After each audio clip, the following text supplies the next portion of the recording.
महादेव के नजदीक में ही जाना। अंत समय में तो मेरे शंकर के करीब ही पहुंचना। अंत समय में तो जाना शमशान ही है, पहुंचना उसके पास। एक बहुत सुंदर कथा आती है।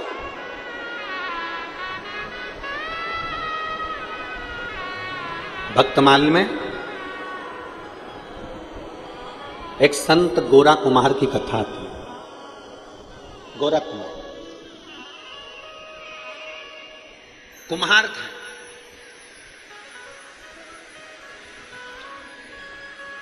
मिट्टी के बर्तन बनाते थे और मिट्टी के बर्तन बनाकर उसको बेचकर अपना यापन किया करते थे।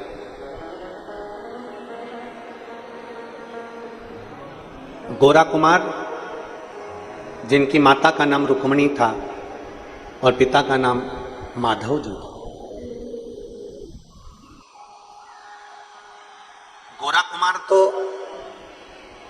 पंडरीनाथ, हरिविठल, भगवान विष्णु के भक्त थे, पर इनके जो माता पिता थे रुक्मणी और माधव। गोरा कुमार के जो माता पिता हैं श्री रुक्मणी जी और माधव जी, ये दोनों भगवान शंकर कालेश्वर महादेव का पूजन करते थे। हमने पहले भी कथा में कहा, आज फिर कहते हैं, एक आराधना दिल से आप अगर प्रार्थना कर रहे हो, दिल से आप अगर देवाधिदेव महादेव को जल चढ़ा रहे हो, दिल से आप भगवान शंकर को रिझा रहे हो, तो ये मानकर चलना कि तुम्हारी वो प्रार्थना कभी निष्फल नहीं होगी और तुम्हारा चढ़ाया गया जल कभी खाली नहीं जाएगा, उसका फल मिलेगा। बोल बम का नारा है,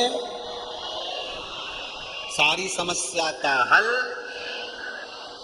वो निष्फल नहीं जाता, वो फलित होता है।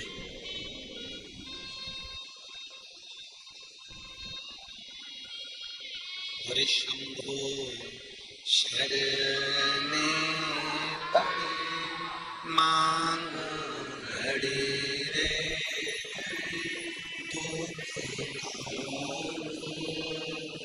दया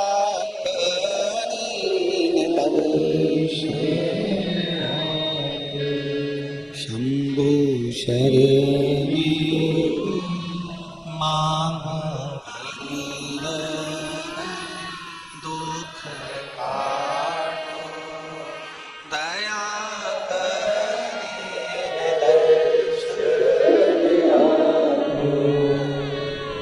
गोरा कुमार के माता पिता रुक्मणी जी और माधव जी,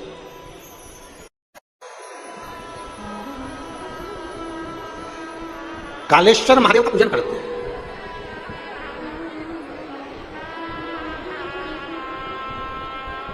अब देखिएगा जरा,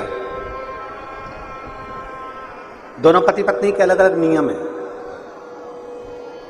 गोरा कुमार के जो माता पिता हैं, उन दोनों के शंकर जी को रिझाने के अलग अलग नियम। मेरी जीजियों,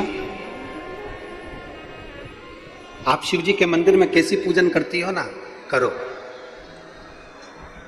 और आपकी पड़ोसन से निवेदन है कि आपकी पड़ोसन को देखकर पूजन मत करो।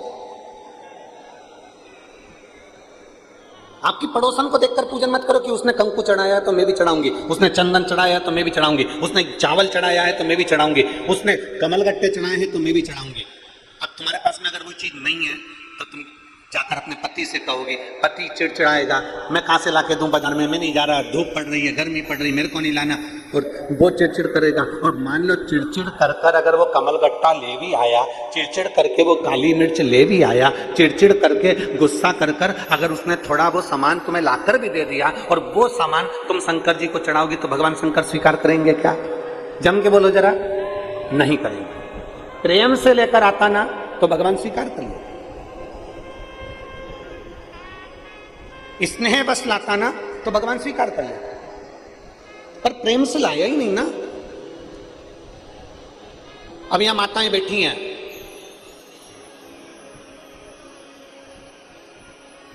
सावन के महीने में हम पार्थिव शिवलिंग का पूजन कराते हैं। अब कई माताएं ऐसी हैं कि वो सामान्य में अपने पति से जाकर कहती है, सुनो सभी पत्र लाके दो, सुनो लौंग ला कर दो, सुनो ये ला कर दो, सुनो वो ला कर दो। पति गुस्सा कर जाए, पति चिड़चिड़ा हो जाए, बेटे गुस्सा कर जाए, बेटे चिड़चिड़े हो जाए, तो शिव महापुराण की कथा कहती है फिर एक काम करो, अगर कमल गट्टा नहीं है तो चावल का दाना समर्पित कर दो, काली मिर्च नहीं है चावल का दाना समर्पित कर दो, अगर लौंग नहीं है चावल का दाना समर्पित कर दो। पर कोई चिड़चिड़ होकर कोई सामान ला कर दे और वो शंकर जी को चढ़ाओ, वो मेरा शिव स्वीकार नहीं करता। प्रेम वश आया हो तो शंकर को प्रेम वश। एक पत्र है, देखिए, पत्र नहीं प्रश्न है।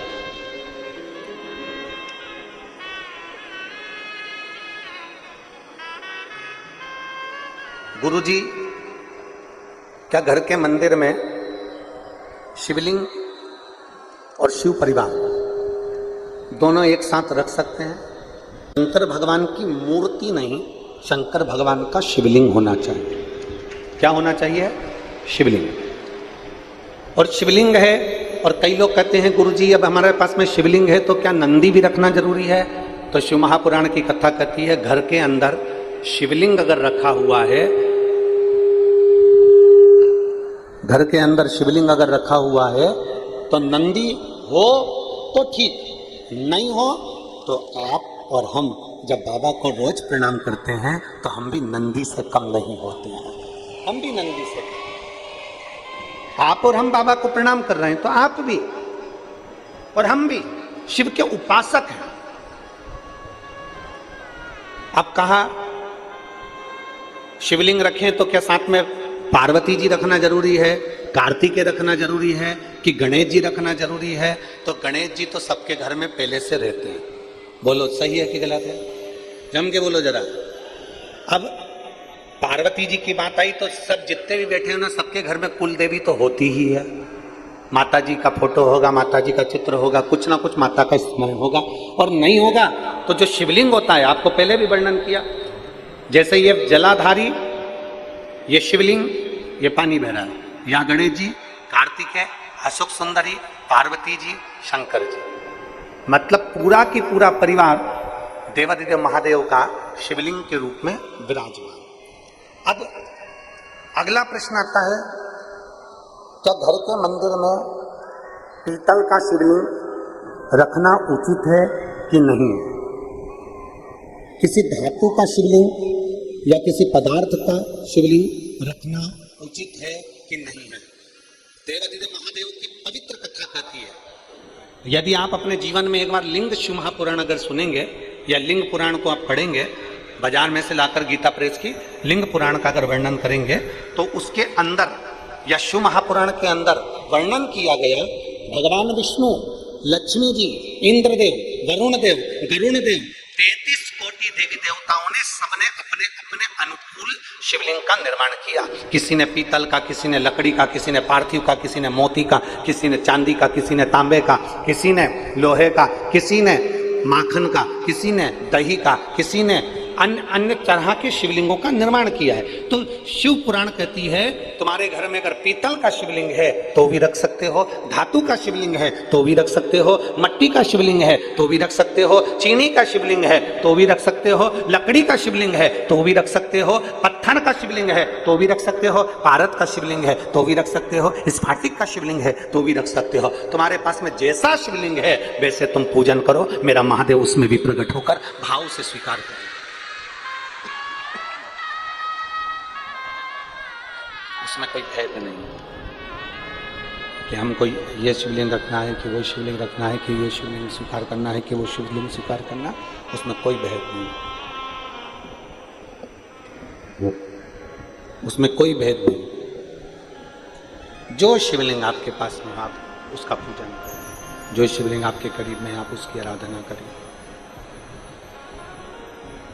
जो शिवलिंग आपके नजदीक में है आप उसकी आराधना करें, आप उसका पूजन करिए। और तेरी पूजन को भगवान बना मन मंदिर।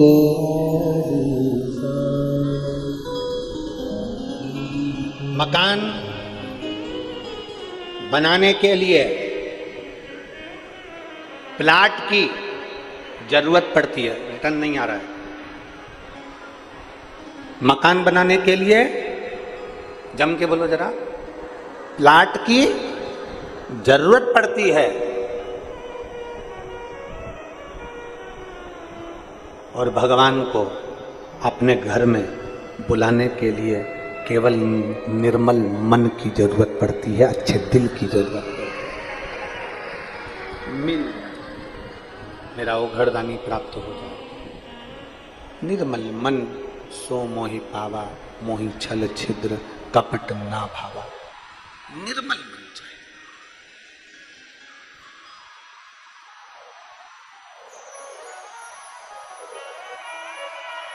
वो कहते ना, कैसे आएंगे प्रभु, कैसे आएंगे प्रभु, अब तक गंदा पड़ा है द्वारा, कैसे आए। मन का मेल नहीं है धोया, कैसे आएंगे भगवान। कैसे मिले? ए मेरी जीजियों, घर की तो झाड़ू लगा रही हो, दरवाजा भी साफ कर रही हो, घर की झाड़ू भी लगा रही हो, घर की झाड़ू भी लगा रही हो, दरवाजा भी साफ कर रही हो, सब कुछ कर रही हो। घर में पोछा भी लगा रही हो, झाड़ू भी लगा रही हो, पोछा भी लगा रही हो, घर भी साफ कर रही हो। और ईमानदारी से बोलना, मन के अंदर किसी के प्रति बैर भाव रख रही हो, मेरी जेठानी ने ये कर दिया, देवरानी ने ये कर दिया, देवर ने ऐसा कर दिया, सास ने वैसा कर दिया, रिश्तेदारों ने ऐसा कर दिया। अब तुमने झाड़ू तो खूब लगाई, पोछा भी लगाया, तुमने सफाई भी बहुत करी और मन साफ ही नहीं कर पाई, तो ईमानदारी से बोलो भोलेनाथ जी आएंगे? अरे बोलो तो जम के नहीं। हृदय तो साफ करो, मन तो साफ करो।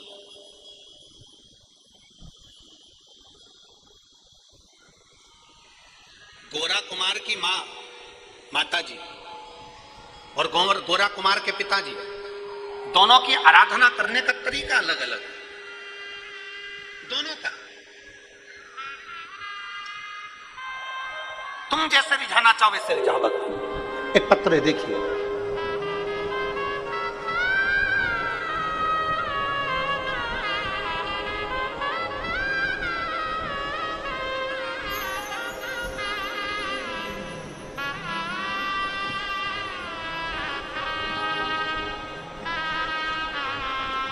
मेरा नाम उमा पवन जी खंडेलवाल है। अच्छा, जजमान परिवार का ही पत्र। हाथ हिला दो एक बार ऐसे।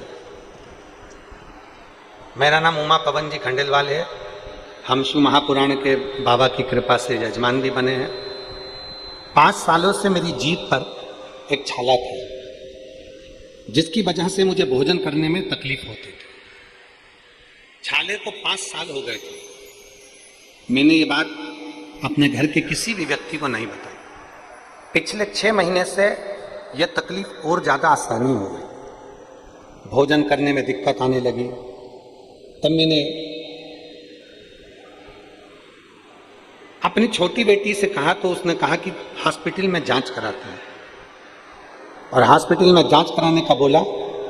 तब हमने हॉस्पिटल में जांच कराने के लिए रायपुर गए, और वहाँ डॉक्टर साहब ने कहा कि अगर छाला 15 दिन से ज़्यादा हो जाता है तो उसमें कहीं ना कहीं कैंसर के लक्षण आ जाते हैं। ये सुनकर हमारे आंख में आंसू आ गए। परिवारजनों का परामर्श हुआ। फिर हम लोग मुंबई निकल गए और मुंबई के डॉक्टरों से जांच कराई, और जांच कराने के बाद डॉक्टरों ने कहा कि छाला निकालना पड़ेगा, तब मालूम पड़ेगा कि क्या दशा है। उसी बीच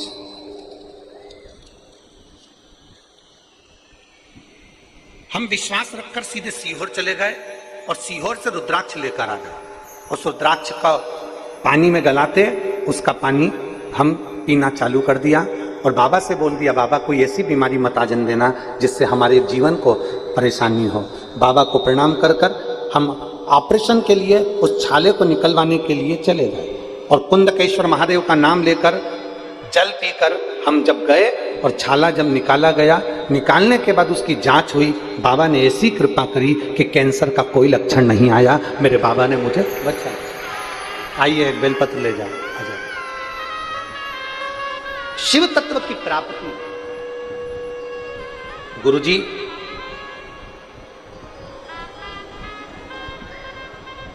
आप कहते हो कि बाबा 3 महीने में पूरी करते हैं, पर मेरा देवाधिदेव महादेव इतना सरल है, आपकी वाणी से जो शब्द निकलते हैं वो बाबा की कृपा से शंकर उसको स्वीकार करता है और बोलता और सुनता भी है। ये शिव तत्व है। हमारी कामना पूर्ण होती ही है। और तेरी कृपा बिना न हिले एक भी लेते श्वास तेरी कृपा से करो बखान क्या करो मैं लाखों के ढेर का चुपटी भगोट में खजाना गंगधार मुक्ति द्वार ओंकार तू भोले ओंकार तू आयो शरण तिहार शंभु तार वो स्वीकार कर ले। आप अगर उसके आश्रित हो गए, ये श्रीमती उमा खंडेलवाल जी ने लिखा अपने पत्र में कि डॉक्टरों ने तो कह दिया था कि जांच के बाद ही मालूम पड़ेगा कि स्थिति क्या है, पर यहां बता दिया था कि ऐसा ऐसा लक्षण। और हम भी जब कुबरेश्वर धाम गए तो बाबा को बोल कर आए कि अब हमको तुझे संभालना और तेरे भरोसे मेरी गाड़ी तू जाने। हम उसके आश्रित हो गए ना, हमारा समर्पण उसके प्रति हो गया, हम उसके आश्रित हो गए।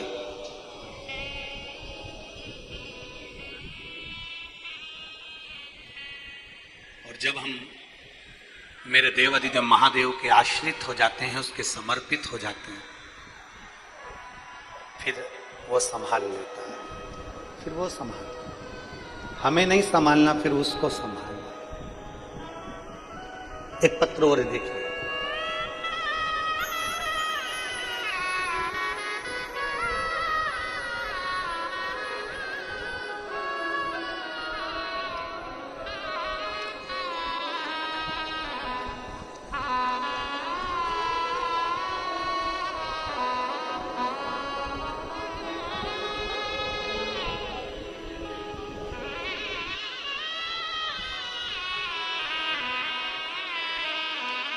श्रीमती सरला ठाकुर, पलारी, बालोदा बाजार, रायपुर, छत्तीसगढ़। बलोदा बाजार, रायपुर, छत्तीसगढ़। कहीं बैठी हो तो हाथ हिला सकती हैं। श्रीमती सरला ठाकुर, पलारी, बलोदा बाजार, रायपुर, छत्तीसगढ़। मेरे बाबा का मैं क्या गुणगान करूं। पत्र को आप लोग एलईडी पर या आस्था चैनल पर भी साथ में पढ़ सकते हैं। मेरे बाबा का मैं क्या बखान करूं। सन 2019 में मुझे स्लीप एपनिया का रोग हो गया था। मेरा ऑक्सीजन का स्तर अचानक गिरकर 40 और 50 पर आ जाता था। सांस लेने में दिक्कत होती थी। मैं लगभग 15 दिनों के लिए आईसीयू में पड़ी रहती थी, एडमिट होना पड़ता था। डॉक्टरों ने बाईटेप मशीन लेने को बोल दिया। इसे घर पर ही हम 24 घंटे ऑक्सीजन की मशीन को 24 घंटे लगाकर रखते। जब 24 घंटे मशीन को लगाकर रखते तो अंदर से चिड़ी भी उत्पन्न होती कि बताओ ये मशीन पे जिंदगी चल रही और ऑक्सीजन 24 घंटे लगा रहता। 3 महीने तक हमने मशीन को लगा कर रखा। डॉक्टर बोले कि इस मशीन को तुम्हें जीवन भर लगाना पड़ेगा और जिंदगी भर इस मशीन के बिना काम नहीं चलेगा। हम उस मशीन को लगा कर रहने लगे। तब एक बार आस्था चैनल पर टीवी के सामने बैठे कथा सुन रहे थे।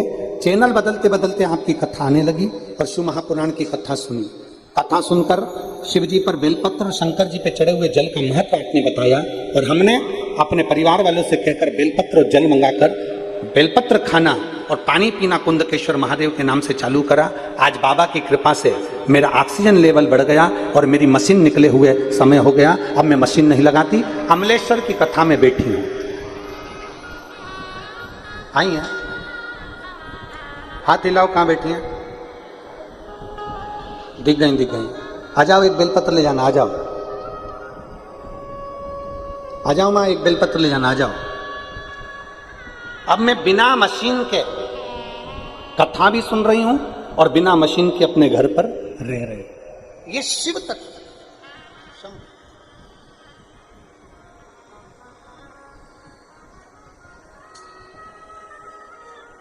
एक भरोसा केंद्रित करिए, एक विश्वास को बढ़ा लीजिए।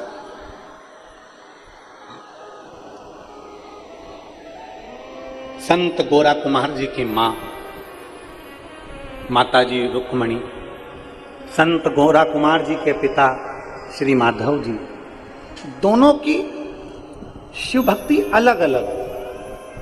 दोनों शंकर भगवान की भक्ति बड़ी अलग से करते। और फिर निवेदन है, देखा देखी में पूजन बिल्कुल मत करो, देखा देखी में आराधना मत करो। देखा देखी में तो काम बिगड़ जाता है। हम पहले भी बोले, कक्षा 8वीं का पेपर था,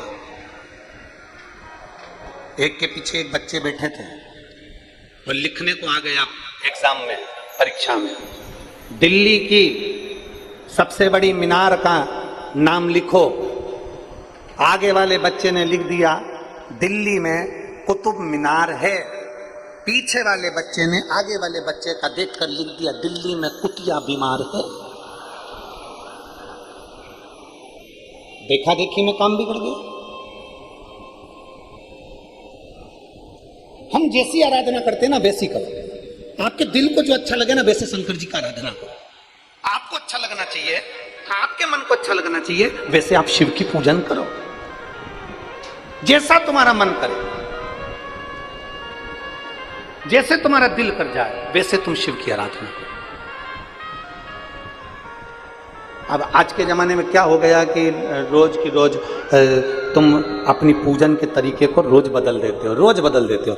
कोई महाराज आएगा, वो कह देगा कि शंकर जी पे चढ़ा हुआ पानी नहीं पीना चाहिए, तो तुम लोग वो विचार कर लोगे कि ऐसा वो इतना बड़ा पंडित जी बोल के गया था कि पानी नहीं पीना चाहिए, तो लोगों ने पानी पीना बंद कर दिया। फिर कोई कहीं का आ जाए और तुमसे कह जाए कि तुम तो रोटी भी मत खाओ, तो तुम खाना बंद कर दोगे क्या? अरे बोलो तो जम के, कर दोगे बंद? जो तुमको अकल देने आए कि शंकर पर चढ़ा हुआ जल मत पियो, शंकर पर चढ़ी हुई बेलपत्र मत खाओ, शंकर के मंदिर मत जाओ, शिवालय में मत जाओ, झाड़ू मत लगाओ, पोछा मत लगाओ, नहीं। शिव महापुराण की कथा कहती है, एक बार गीता प्रेस गोरखपुर की शिव महापुराण को अपने घर में लाओ और पढ़ो और फिर देखो कि सीवर वाला महाराज झूठ तो नहीं बोलता। एक बार उसका स्मरण करो, उसको पढ़ो, उसको पढ़ने का प्रयास करो। सत्य को दुनिया के लोग दबाना चाहते हैं, बहुत दबाने का प्रयास करेंगे, अपशब्द कहेंगे, गालियां देंगे, आड़ा टेढ़ा कहेंगे, जो उनसे बन सकता है वो करेंगे सारे, और सत्य को दबाने का प्रयास करेंगे। और सत्य सत्य रहता है, वो मरते दम तक भी सत्य की सत्य ही रहता है, उसको कोई नकार नहीं सकता। सत्य को कोई नकार नहीं सकता, सत्य सत्य ही रहेगा। बोल बम का नारा है, सत्य को कौन नकारे? आप भजन करो,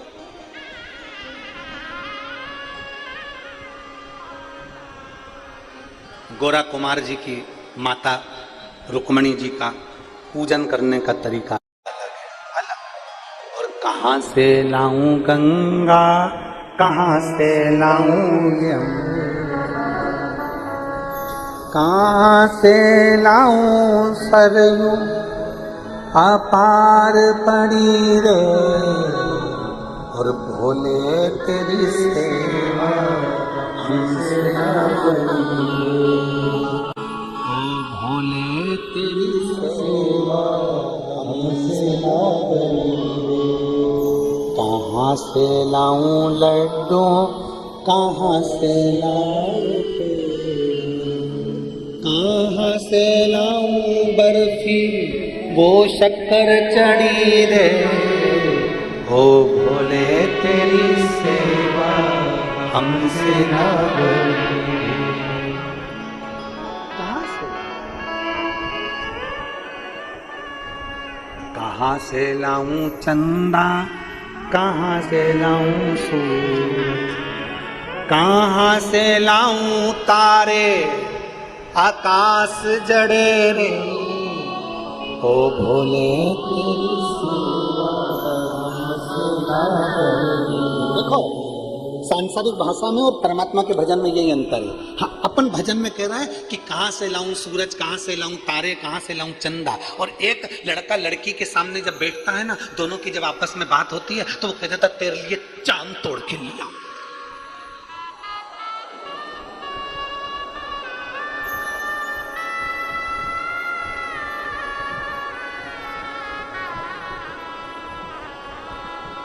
कितना झूठ।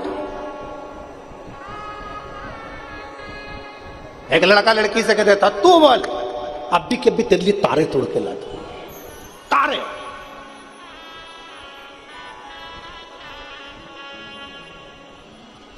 देख, लड़का कहता है लड़की को रिझाने के लिए, तेरा नाम मैंने अपने हाथ पे लिखवाया, देख तेरा नाम।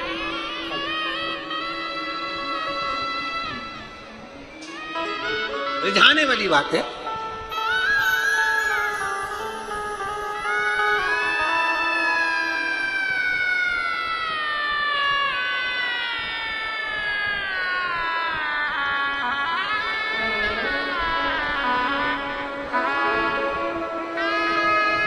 देखो 24 घंटे मुख पर ऑक्सीजन लगी रहती थी, और बाबा के जल का तो प्रभाव है। आज कथा में भी बैठी हैं और घर में भी खाई।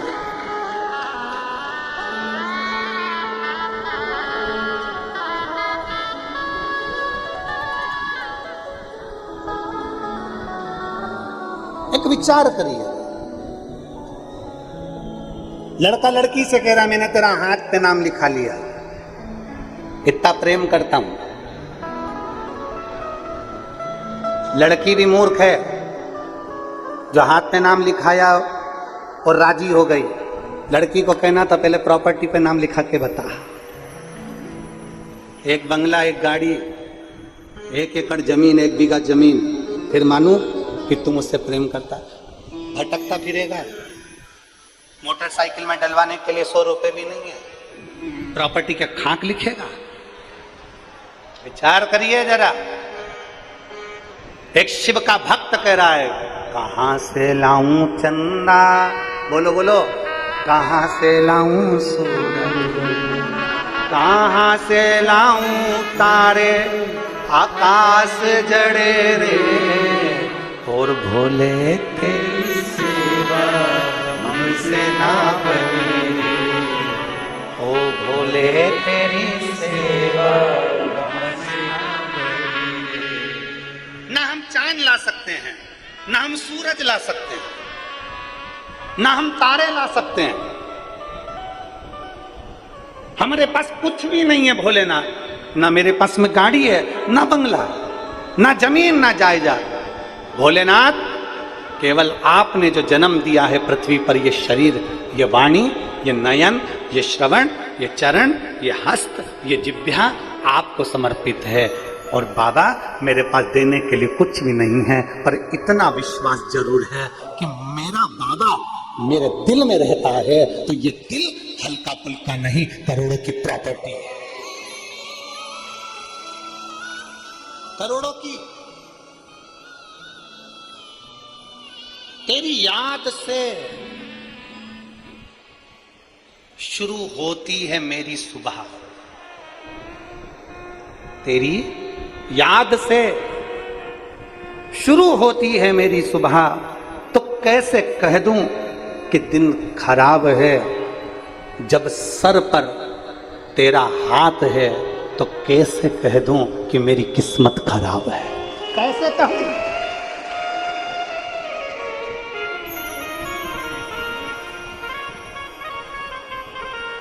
कैसे कहूं?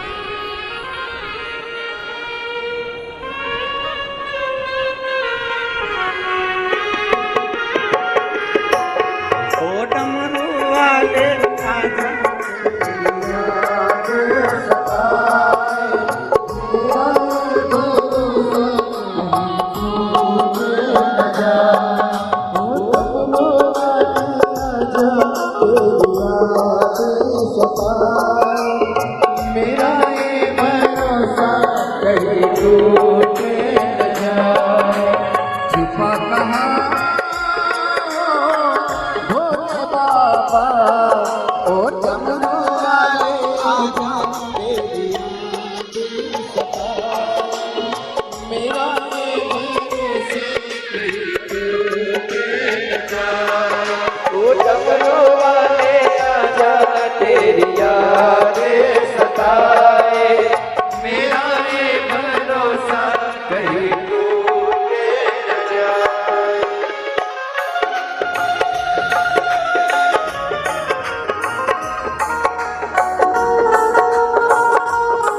अपने स्थान पर बैठकर भगवान देवाधिदेव महादेव से अपने मन की बात बड़े भाव के साथ दिल से हृदय से प्रार्थना करें। जहाँ जगह मिले वहाँ बैठकर भगवान से भाव से विनय करें, निवेदन करें, बाबा को बोलें। जहाँ जगह मिले वहाँ बैठकर बड़े भाव से प्रार्थना करिए। साथ में आप और हम सब मिलकर बोलें।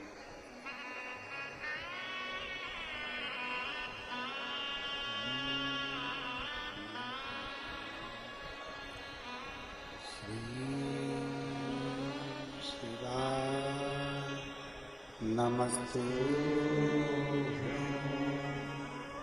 श्री शिवाय, नमस्ते श्री शिवाय, नमस्ते श्री शिवाय,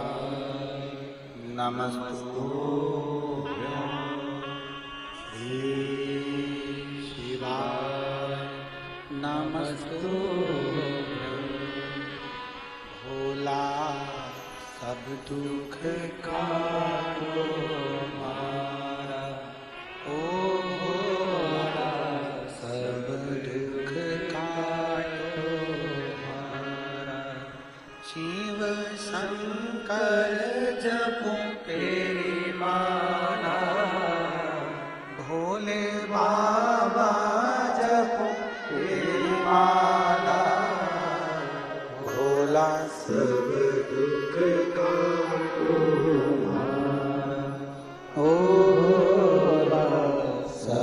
दुख काटो हमारा। वेश है मंगल मंगलकारी, वेश है मंगल मंगलकारी। शमशान वासी हमारा, शमशान वासी हमारा। ओ भोला सब दुख काटो हमारा, ओ भोला सब दुख काटो हमारा। भगवान शिव की कथा कर रही है, देवादिदेव महादेव का चरित्र कह रहा है, भगवान देवादिदेव महादेव का संवाद कर रहा है। संत गोरा कुमार जी की माँ और पिता दोनों का पूजन करने का तरीका अलग है, भगवान को रिझाने का तरीका अलग है, दोनों का। गोरा कुमार की, संत श्री गोरा कुमार जी की माता जी रुक्मणी जी शंकर जी के मंदिर में केवल दीप सेवा करती थी, केवल दीप।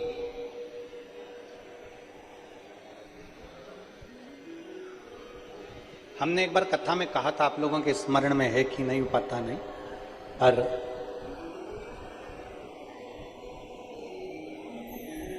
यदि आपने सुना होगा तो आपको याद आएगा कि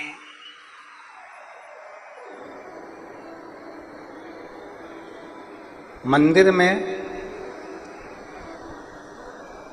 शिवालय में कहीं कहीं पर लोग दिया जलाकर चले जाते हैं। और हम तो यहां तक कहेंगे कि कुबेरेश्वर धाम सीहोर में भी अगर आप जाएं तो जो कंकर शंकर पूजन का स्थल है, जहां पर बैठकर आपको पूजन करना चाहिए कंकर शंकर की, उस जगह पर भी अगर आप लोग पूजन करने जाते हो या कुबेरेश्वर धाम जाते हो या शिवालय में जाते हो, देवालय में जाते हो, तो एक प्रयास करो। आपके पास चढ़ाने के लिए कुछ नहीं है, समर्पित करने के लिए कुछ नहीं है, देने के लिए कुछ नहीं है, तो जो हमारे बीच में शबरी नारायण वाले महाराज जी पधारे हैं, एक बार जोरदार ताली बजाकर स्वागत वंदन। स्वामी जी अगर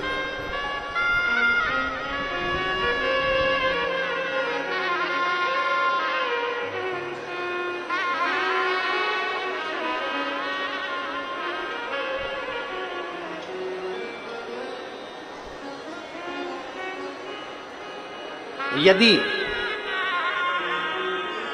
हमारे पास शंकर जी भगवान के मंदिर में, शिवालय में, देवालय में देने के लिए जल भी नहीं है, बहुत सरल भाषा में समझिएगा इस बात को, बहुत सहज। आपके पास जल भी नहीं है समर्पित करने के लिए,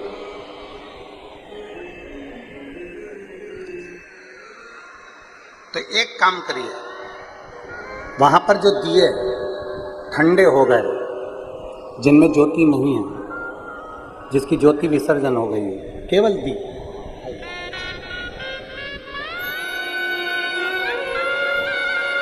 शबरी नारायण वाले महाराज जी आए, एक बार जोरदार ताली बजाकर स्वागत वंदन। आपका आत्मीय प्रेम व्यासपीठ पर हमेशा बना रहता है।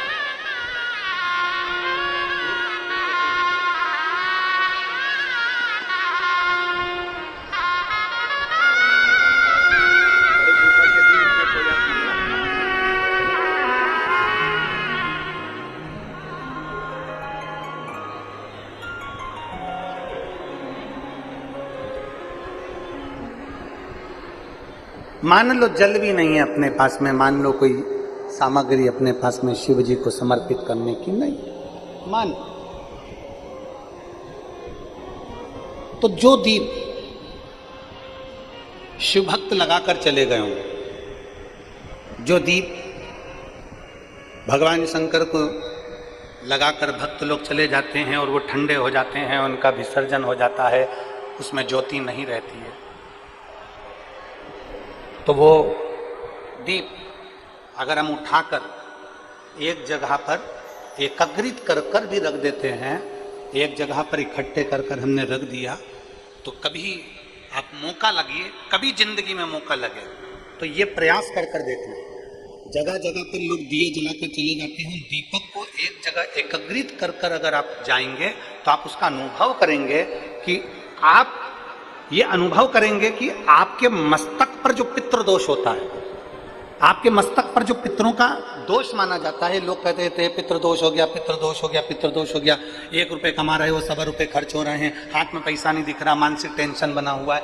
आप किसी शिवालय में अगर गए हो, कुछ भी समर्पित करने का नहीं है, तो वहां पर जितने दिए ठंडे हो गए हों, उन दियों को इकट्ठा कर कर एक जगह कर एकत्रित भी कर दिया जाए और प्रणाम उन दियों को कर लिया जाए, तो हमारा पितृ दोष भी समाप्त हो जाता है। यहां तक शास्त्र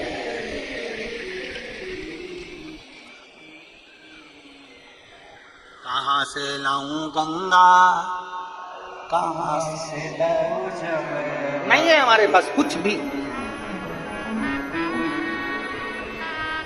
संत श्री गोरा कुमार जी की मां रुक्मणी जी का एक नियम था, मंदिर में दीपदान करना और जो विसर्जित दीप हैं उनको उठाकर एकत्रित करना। अब जरा समझिएगा कि उन विसर्जित दियों को, दीपक को एक जगह इकट्ठा करने का फल क्या होता है, जरा यहाँ कथा में ध्यान लगाकर सुनना कि शंकर के मंदिर के, शंकर के द्वारे के, भगवान के शिवालय के कहीं दीप बहुत सारी जगह वहां लगा दिया, वहां लगा दिया, वहां लगा दिया, वहां लगा दिया, लोगों ने दिया दिया दिया, सब दूर छोड़ दिया, उसको इकट्ठा कर एक जगह पर एकत्रित कर देना, उसका फल क्या होता है ये समझिए। अब रुक्मणी जी का नियम, संत श्री गोरा कुमार जी की माता जी का नियम, वो दीप इकट्ठी कर, और संत श्री गोरा कुमार जी के पिताजी का नियम था मंदिर में सफाई करना, शिव जी का अभिषेक पूजन करना, और शंकर जी के ऊपर जो जलाधारी लगती है, जलाधारी किस किसने देखी है, हाथ उठाओ जरा, देखिए। जैसे ये शिवलिंग है, शिवलिंग के ऊपर एक जलाधारी लगी होती है जिसमें से बूंद बूंद पानी नीचे गिरता है, उसमें से जल नीचे गिरता रहता है। अब कई लोग मंदिर की सफाई करते हैं, झाड़ू लगाते हैं, पोछा लगाते हैं, शिवलिंग को धो देते हैं, जलाधारी को धो देते हैं, पर जो ऊपर जो जलाधारी लगी रहती है, जया, विषहरा, शामली बारी, दौतली, देव, ये जो जलाधारी ऊपर जो लगी हुई है, जिसमें से एक एक बूंद पानी नीचे गिर रहा है, कभी अगर मौका मिल जाए, कभी मौका मिल जाए और एकांत में कहीं का शिवलिंग मिल जाए और तुम्हें अगर मौका मिल जाए तो एक बार अपने घर से जल उतनी मात्रा में लेके जाओ जितना उस जलाधारी में पूरा भरा जाए, और जलाधारी का पानी ऊपर से भी झलके और नीचे से भी निकल जाए। कभी अगर मौका लग जाए तुम्हारे जीवन में और कहीं तुम्हारे घर के पास में कोई शिवलिंग हो, तुम्हारे घर के पास में कोई शिवालय हो, मंदिर की साफ सफाई आपने कर दी, झाड़ू बुआरी कर दी, उसके बाद में मंदिर में शिवलिंग को आपने अच्छा साफ कर कर स्नान पूजन करा दिया, उसके बाद जलाधारी में जब जल भरो तो उसको साफ कर कर जब उसको भरा जाता है, उसके भरने का फल क्या होता है, ये शिव महापुराण की कथा। जलाधार, अब यहाँ शास्त्र कर रहा है, शिव महापुराण वर्णन कर रहे, संत गोरा कुमार जी के पिताजी, संत गोरा कुमार जी के पिताजी जलाधारी की सेवा में रहते हैं। जलाधारी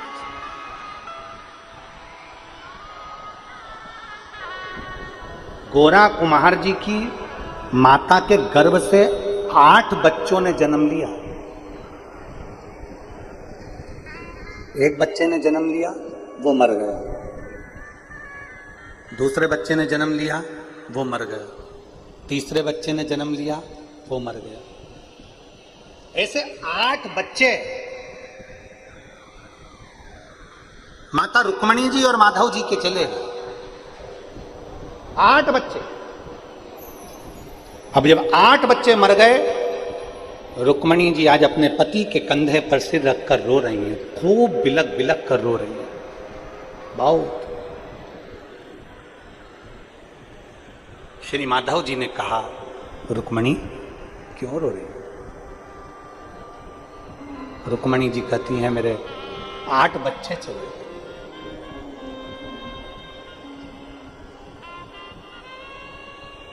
गोरा कुमार जी की माता रुक्मणी जी कह रही हैं, मेरे 8 बच्चे चले गए। 8 बच्चे। अपन कालेश्वर महादेव का पूजन करते हैं, अपन कालेश्वर महादेव की आराधना करते हैं, अर्चना करते हैं, पूजन करते हैं, और उसके बाद भी अपने 8 बच्चे चले गए, अपने 8 बच्चे मर गए। माधव जी ने कहा, रुक्मणी, शंकर जी का भक्त कभी हारता नहीं।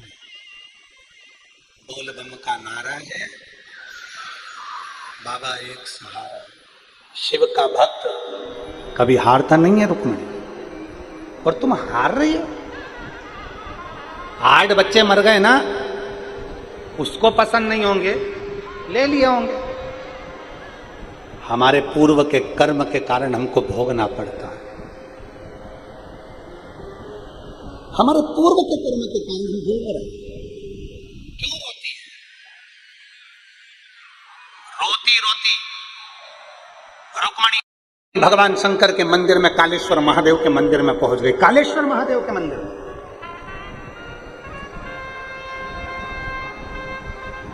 महाराष्ट्र में आज भी पंढरपुर से 30 कोस की दूरी पर गोरा कुमार जी का गांव है, जिसको पहले शिव गांव कहते थे, शिवा गांव। अब उसका नाम बदल गया है। वहां पर कालेश्वर महादेव का आज भी मंदिर है। संत गोरा कुमार जी की मां रुक्मणी जी 8 बच्चे मरने के बाद रोती रोती आंख में आंसू भरकर कालेश्वर महादेव के पास पहुंच गई, और कालेश्वर महादेव को, शिवलिंग को अपने गले से लगाकर रो रही है। आंख से आंसू बह गए, बिलख रही, रो रही।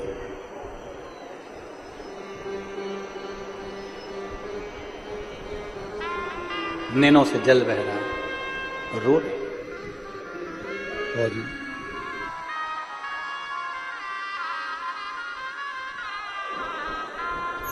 4 तरह के आंसू होते हैं। कितनी तरह के? जम के बोलो जरा, जम के। 4 तरह के आंसू होते हैं।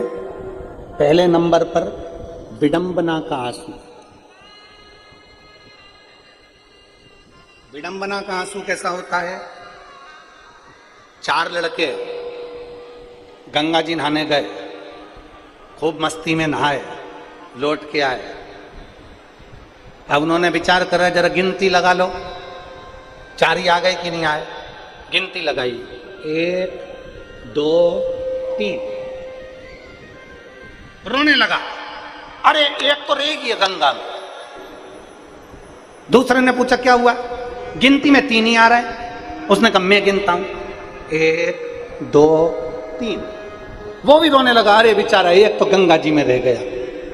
इसको विडंबना का आंसू कहते हैं, कि जो अपने आप को नहीं गिन पा रहा, जो अपने आप को पहचान नहीं पा रहा, इसको विडंबना का आंसू कहते हैं।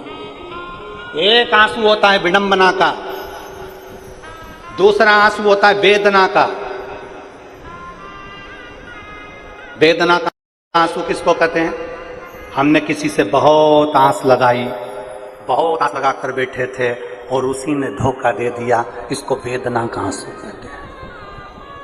पहले नंबर का विडंबना का आंसू, दूसरे नंबर पर वेदना का आंसू, तीसरे नंबर पर होता है विरह का आंसू। किसी की याद में रोते रहे, आंखों से नीर बहता रहा, इसको विरह का आंसू कहते हैं। और चौथे नंबर पर आता है वंदना का आंसू। वंदना का आंसू मतलब परमात्मा के लिए उसको याद कर कर रोए, उसे वंदना का आंसू कहते हैं। उसे वंदना का आंसू कहते हैं। 4 तरह के आंसू होते हैं। आप भी हमारे साथ बोलेंगे। पहले नंबर पर विडंबना का आंसू। कौन सा? विडंबना का आंसू। दूसरे नंबर पर होता है वेदना का आंसू। कौन सा? वेदना का आंसू। तीसरे नंबर पर आता है विरह का आंसू। बोलिए कौन सा? विरह का आंसू। और चौथे नंबर पर आता है वंदना का आंसू, जो परमात्मा की याद में, गुरु की याद में, भगवान की याद में, उससे विनय करते समय, उससे कहते समय, उसको पुकारते समय, उसको नमन करते समय, उसको अपने दिल की बात सुनाते समय जब आपकी आंख में से आंसू निकल जाए, समझ लेना आज वंदना के आंसू निकले हैं। और वो आंसू परमात्मा को प्रिय है। वो वंदना के आंसू मेरे भोलेनाथ को प्रिय है। वंदना, वंदना वो साधारण से आंसू नहीं है, वंदना के आंसू हैं भगवान के। अब माता रुक्मणी शिव जी के मंदिर में जाकर रो रही है।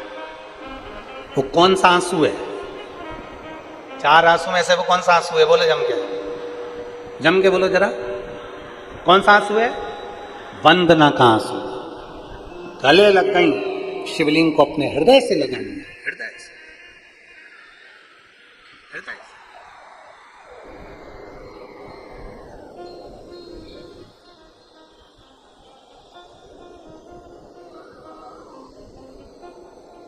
और ये जो आंसू है ना, ये परमात्मा से मिलन का केंद्र है। ये जो आंसू है, यह परमात्मा से मिलन का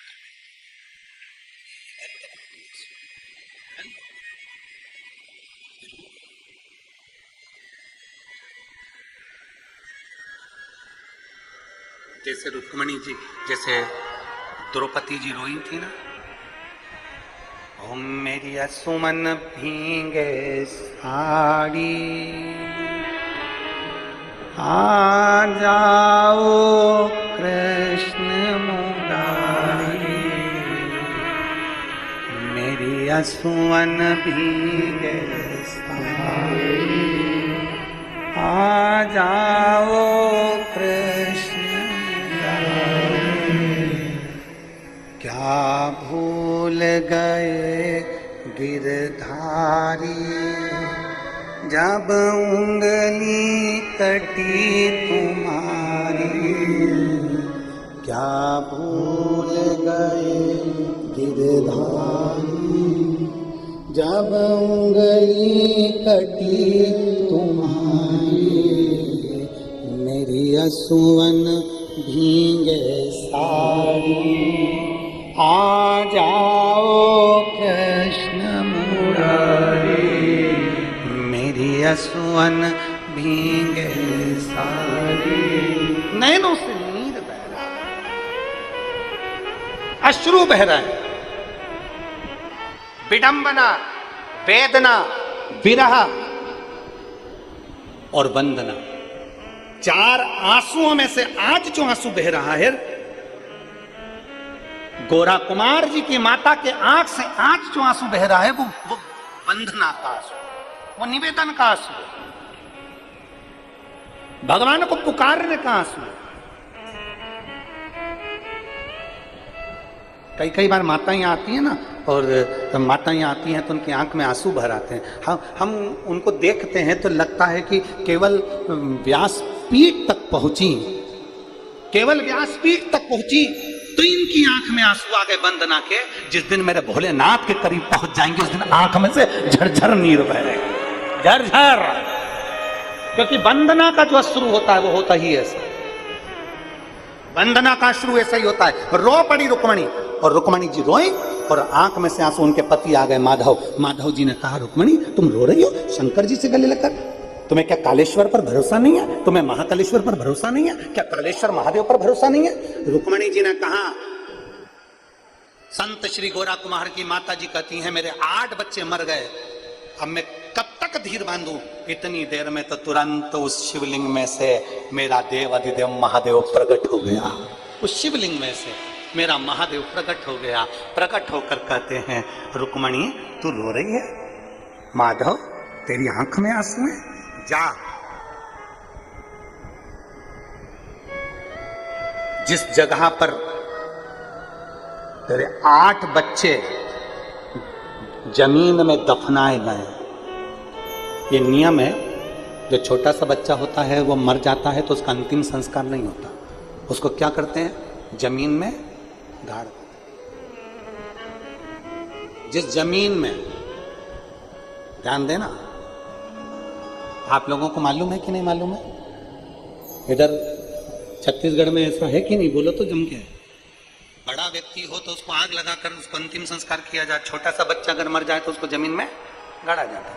अब हम आप लोगों से पूछेंगे एक प्रश्न, उसका उत्तर दीजिए। मुर्दे को जहां ले जाकर आग लगाई जाती है, चिता में लेटाकर जलाया जाता है, उस स्थान को क्या कहते हैं, जम के बोलो, शमशान। उसको क्या कहते हैं, शमशान। किसका स्थान है वो, भगवान शंकर का। और छोटे से बच्चों को जिस जमीन में गाड़ा जाता है, जिस स्थान पर जमीन के अंदर गाड़ा जाता है, उस स्थान को क्या कहते हैं,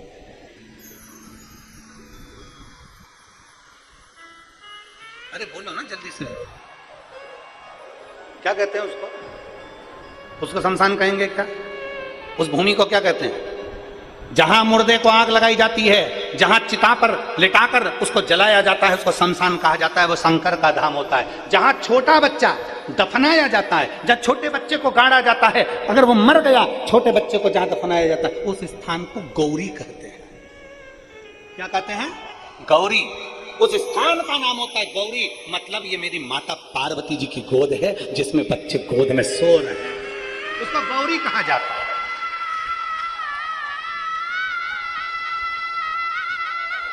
मेरा काल अधिपति प्रकट हुआ, शिवलिंग में से आवाज आने लगी और मेरे महादेव ने कहा, जाओ माधव, अपनी धर्म पत्नी रुक्मणी को ले जा और गौरी की भूमि पर जाकर जिस जगह से तू खोदेगा, जिस जगह पर तूने तेरे 8वें नंबर के बेटे को गाड़ा है, उस जगह को खोदना, उसमें से बच्चे को निकालना। बच्चा तो मर गया, मरे हुए 4 महीना हो गया, कैसे जीवित हो सकता है।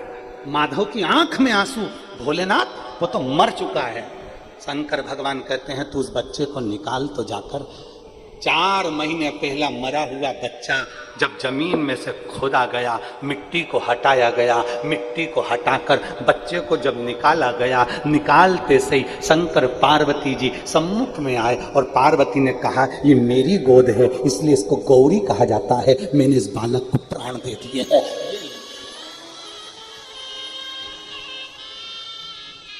विडंबना के आंसू में वो सुख नहीं है, वेदना के आंसू में वो सुख नहीं है, विरह के आंसू में वो सुख नहीं है। जो सुख, जम के बोल दो, वंदना के आंसू में है। और वंदना के जब आंसू निकलते हैं तो मेरा महादेव छप्पर फाड़ कर लुटाना चालू कर देता है। देवता देते हैं पल्ला झाड़ कर और महादेव देता है छप्पर फाड़ कर। वो महादेव तुरंत, माता पार्वती जी आ गई, बच्चे को हाथ में दिया और देते से ही कहती हैं, क्यों रो रहे हो। माधव कहते हैं, 4 महीने पहले मरा हुआ बच्चा ये मरा हुआ है। शंकर कहते हैं, तो चिंता मत कर, अकाल मृत्यु वो मरे जो काम करे चंडाल का, और काल उसका क्या बिगाड़े जो भक्त हो मां काल का। शंकर भगवान ने बच्चे को तुरंत गोदी में लिया और गोदी में लेते ही मेरे शंकर भगवान ने उसके कानों में मंत्र प्रदान कर दिया। मंत्र देते से बच्चा किलकारी कर कर रोना प्रारंभ करा।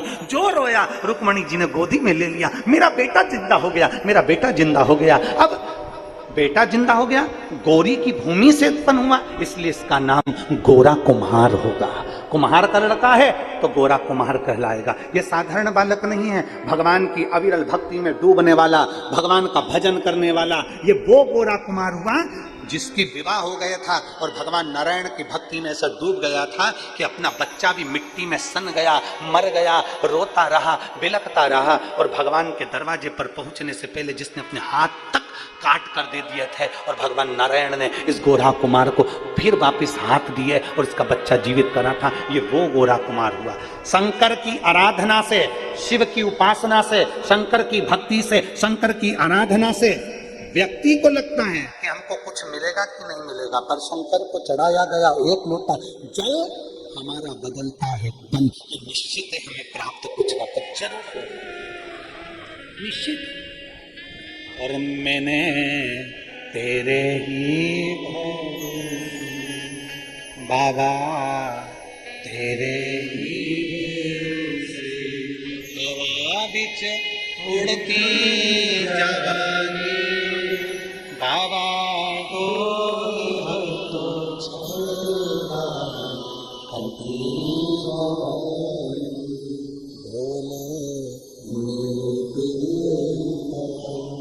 शंभो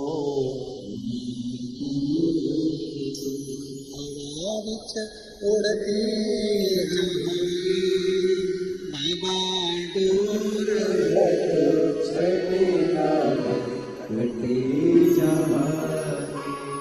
शिव की आराधना में बहे गए आंसू, शंकर की आराधना में दिया गया समय, शंकर की कथा में दिया गया समय, शिवालय में दिया गया समय, भगवान शंकर को दिया गया समय कभी खाली नहीं जाता, कभी भी।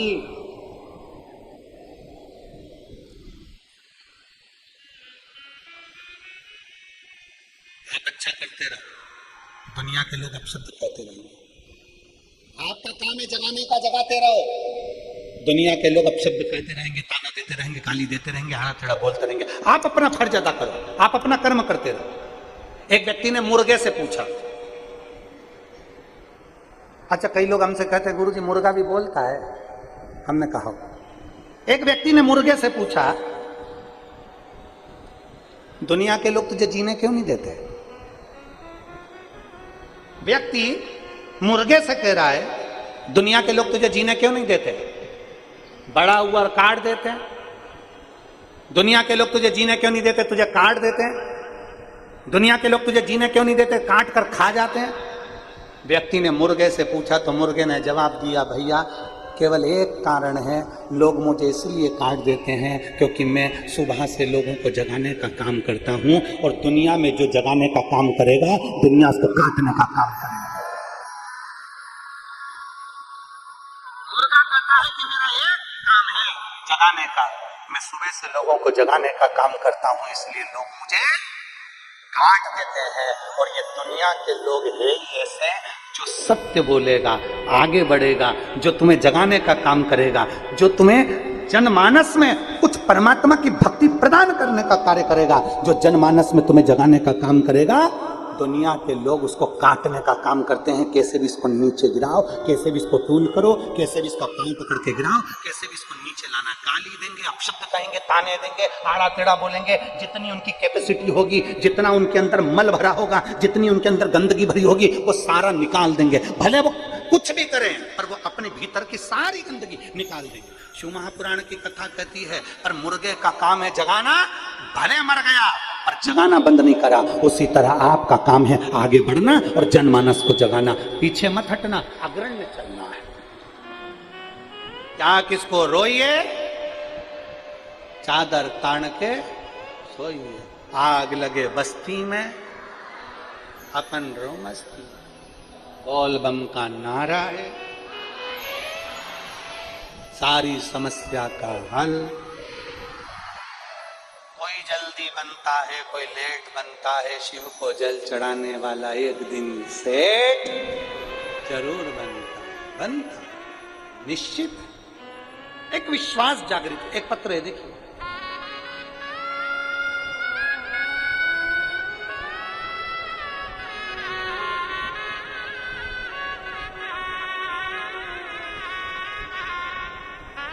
मैं सीमा साहू, पति श्री गणेश साहू, सोनारी जमशेदपुर टाटा नगर से आई हैं। मेरा मोबाइल नंबर ये है, कहीं बैठी हो तो हाथ हिला सकते।